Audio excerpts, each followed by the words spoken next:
Irlbacher Premium Gäuboden Volksfestbier.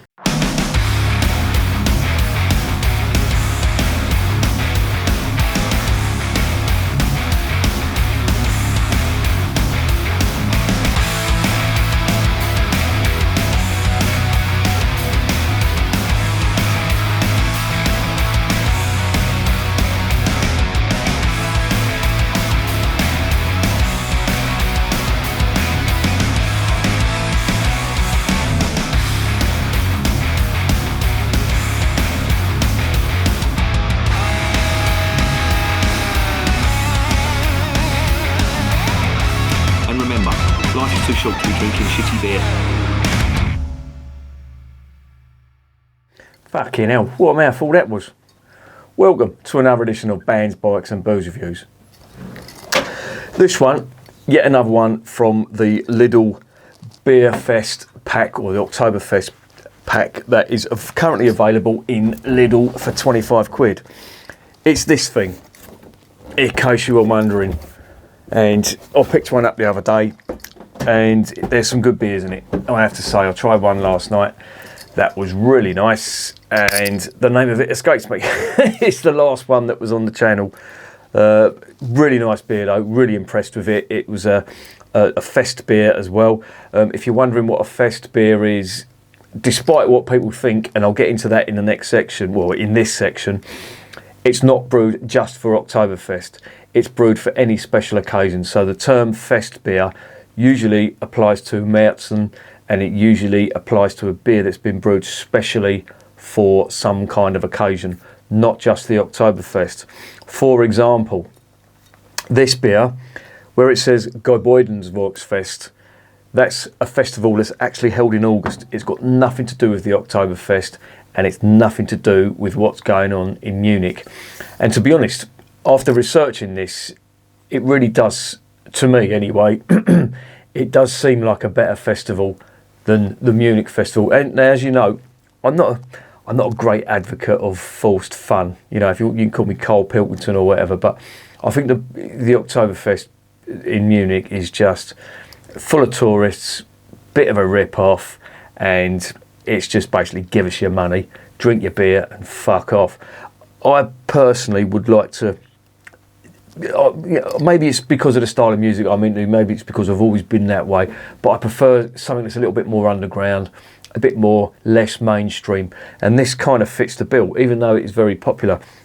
Now, the Gäuboden is a region in Lower Bavaria, and basically what it is, it's a region that's been sort of designated this region, the Gäuboden, because it's what's known as a Lurs region, which basically means, and these are all over the world, and the official term for it is Lurs. It was actually coined by a German scientist, and it's basically a silt deposit that's been built up over the years, usually by wind-blown dust, and now it covers a huge expanse of Bavaria, or the lower part of Bavaria, and it results in quite fertile soil, and there's regions around there, Irlbach of course being one. This festival, the Gäuboden Volksfestival, only allows breweries from that region, a bit like Munich do, they only allow breweries from Munich. Well, this festival only allows breweries from the Gäuboden's region in Germany, and Irlbach are one. If you've seen my review of it, Moose Bräu, is it Akrobräu? I think it is, or Moose Akrobräu. Did I put that on the channel? I've definitely tasted it, but that's one of the breweries as well. Earl is another one that's in that pack, and I think that was specially brewed for the Gäuboden's Volksfest as well. Which one is it? I think it's that one. It's the Irlbach. Yes, Festbier. I think my one, there's no fucking label on it. The label's fallen off. I don't know what's happened to it, but yeah, it's in there anyway. But this one tonight that we're reviewing is the Irlbach. Now this brewery is a castle brewery. They call it a Schlossbrauerei. I think that's how it's pronounced. Schloss in German means castle. But it's a brewery from this region that's been going since 1811. They do a full range of beers, and this is one of them. This is their Festbier. What is the sell-by date? 7th of the 7th, 24. Yeah, that makes sense. So this would be probably last a year. All the other beers, the sell-by date is a little bit later. This is 7th of the 7th, 24. Obviously, this is brewed quite fresh. This is brewed in, well, Märzen, as the name suggests, is brewed in May, ready for the festivals. So if it was brewed in May, it would have been lagered for 3 months, ready for the festival in August. Now, the festival has taken place, obviously, in August. It's very, very popular. So in 2017, there was 1.35 million visitors to that festival. Festival's held over 11 days. Over that 11 days, there was 730,000 litres of beer that was sold. 7 breweries were allowed to sell their wares there. And the price of a litre, or in a mass, which is the glass, the big litre glass, not a stein. Stein, of course, is made of stone, as the name would suggest. Stein, I should call it. That's the proper pronunciation. But the mass was €9.15. Now, that is not fucking cheap, but it's still fucking cheaper than London. So you're not getting ripped off because you're getting a litre of beer. In London, it's almost that for a fucking pint. The rip-off bastards. And relax. All is well with the world. But yeah, it looks promising. Irlbacher looked like a decent brewery. I've so far not had a bad beer from that pack, so I'm hoping this isn't going to let the side down. So let's get it open and see what's going on.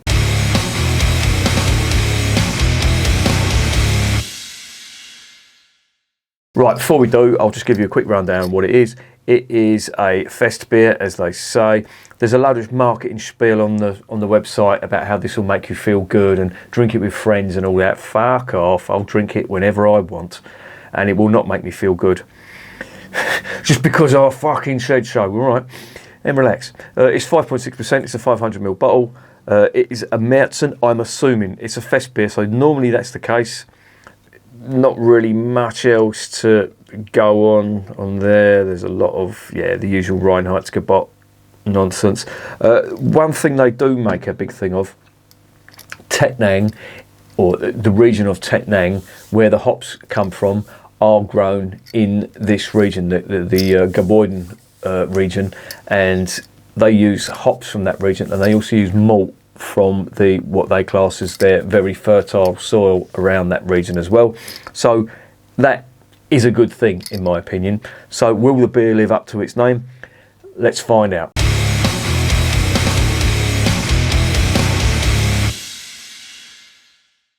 Right, let's get this open. I do appreciate all your comments about these beers, really do appreciate them. I know I'm absolutely fucking terrible at replying, but I do read every single one of them, trust me, and I do take your comments on board. There you go, there is ye olde cap. Come on, autofocus, you can fucking do it. There you go. There's the cap. Right, let's get the beer into ye olde glass.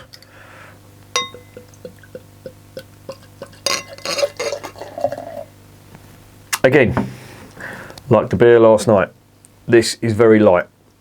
Märzen is normally a little bit darker because there is a slightly darker roasted malt that's put into it, but this is light. This is almost like a Helles on the aroma. What are we getting? Not a fucking great deal. Hang on. Oh, hang on. Wait a minute. Wait a minute. Yeah, it's coming through now. Wow. Lemon citrus. Nice earthy notes as well. That's really nice. And there's big hay and grass notes coming from there too. Oh, it smells really nice. And there's honey in there as well. I'm getting a little whiff of honey. Oh, this smells really nice. This is good. I thought it went from no aroma at all to quite a bit of an aroma. This is a Vollbier, as far as I know, which basically means the gravity is of a certain value. I think it's 13. Is it 13 Plato or something? I think that's what it is anyway. It's a German tax dogs basically. It smells really nice. Nice, fine, pleasant herbal notes. Good. Well, it smells good. Does it taste good though? Let's find out.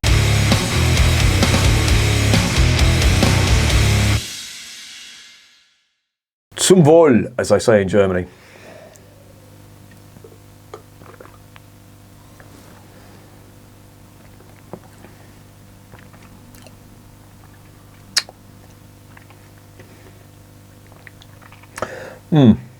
Oh, it's nice. It's nice.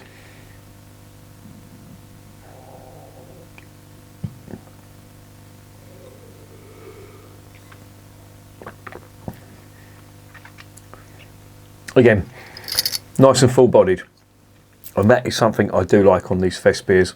They are full-bodied beers. The flavours on this are relatively subdued, I have to say.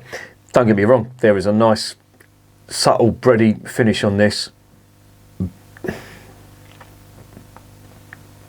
There's a fair amount of lemon citrus, and there's a fair amount of honey on there as well.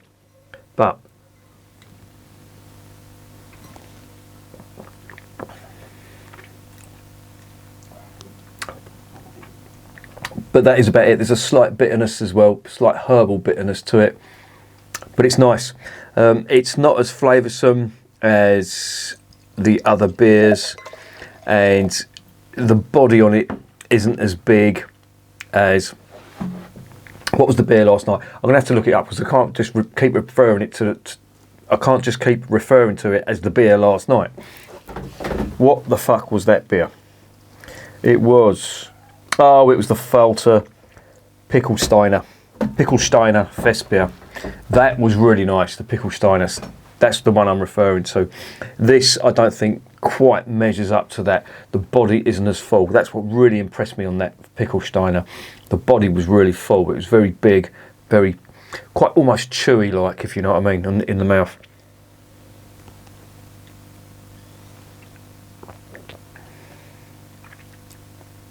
But this is just nice, easy drinking. A nice, easy drinking palate cleanser. Now, 5.6%. You're bordering on sessioning. Do you know what I mean? For me, 5%. Anything over 5% is a little bit. Yeah, you're gambling basically. 5.6%, and that's for the hardened veterans. I'm not quite at that stage yet, so I don't think I could session this. I would probably end up, my legs would end up giving way or something. But I have to say, it's very nice. There's absolutely no nasties in there. It's a very nice, clean drinking beer.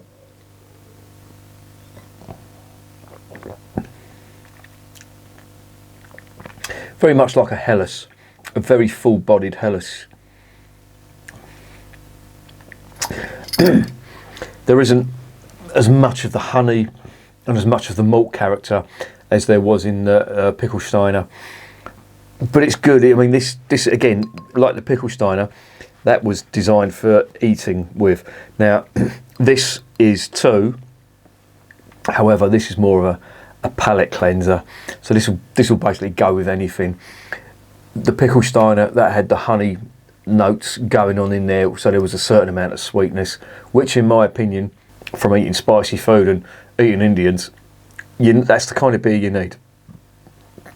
The last thing you need when you're eating curry and spicy food, the Americans do it, why the fuck they do it, I do not know. They'll drink their really bitter West Coast IPAs while they're eating like spicy Mexican food. And, well, I don't know, maybe it's just the American palate, but it's just bitterness. There's no counterbalance in the spiciness and the bitterness, and for me that would just be, I don't know, it would just be horrible. You want a bit of balance, and again, you know, I know it's not a great beer, but Cobra, when you drink it, it's very sweet, and it does counteract all the spiciness in a curry, and that's what that Pickelsteiner was doing. This doesn't have that, so this is just a palate cleanser, and it's just going to wash away. Well, basically clean your palate, ready for the next mouthful of food.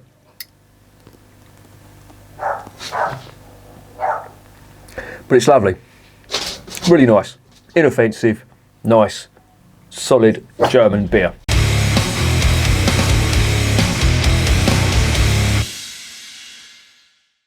So, what is the verdict on Irlbacher Premium Gäuboden Volksfestbier? Well, It's nice. I like it. There is absolutely no nasties in that. It's a very clean drinking, almost like a Helles. The ABV is a little bit higher, 5.6. It's really nice. There's no nasties in it. It's got a fair amount of body in it. Not much in the way of real big flavours, but it's just got that German smoothness. Mouth feels really nice. And yeah, I can imagine if you were on a hot day, if you were eating something, this would go down really nicely with it. I'm really impressed with that Gäuboden Volksfest though, which this beer is brewed to commemorate. And if everybody's saving up to, or everybody wants to go to the Oktoberfest in Munich. To be honest, I would rather go to something like that. Again, as I say, it's held in August, so the weather's going to be nice. It's going to be really warm, which means you can drink loads of this stuff. And the 6 other breweries that serve their beer up there from that region, and there's a hell of a lot of stuff going on there as well. I've just remembered that the festival is actually it's an agricultural festival. That's what it was originally intended for. I think it was in 1812. Maximilian I Joseph, or Maximilian the First Joseph. The Tegensee Maximilian Joseph. He was the ruler of Bavaria in 1812, and he instated this agricultural festival, and it's been held ever since then as well. And very popular it is indeed with the locals. So I would urge you to go to that rather than the Oktoberfest in Munich, because let's face it, they're not going to miss out. There's loads of tourists that want to do that. Not for me, to be honest. The last thing I want is some pissed up American. No offence to any American viewers there, but American tourists can be a little bit annoying, but so can British tourists as well. So I'm sorry for singling out Americans, because there is some fucking annoying English tourists as well, and I know because I've been one. All right. So I really don't want to insult any of my American viewers or subscribers, because I've been to America and I really liked it actually. So I don't even know why I said that. So keep digging, you twat. We can still fucking see you. Anyway, let's reverse out of that cul-de-sac and give this a mark. Well, I really like that. No nasties in it. Nice, clean drinking beer. Nice and smooth. Nothing to complain about. 8 out of 10. It's not a standout beer for me. There's 1,001 beers in that region that would taste as good, maybe not, even better. So that's why I've given it an 8 out of 10. But on the strength of what is presented in front of me, if I was drinking this and judging it, that's an 8 out of 10. And it's nice. So again, another positive from that little Oktoberfest pack. And remember, beer is working class champagne.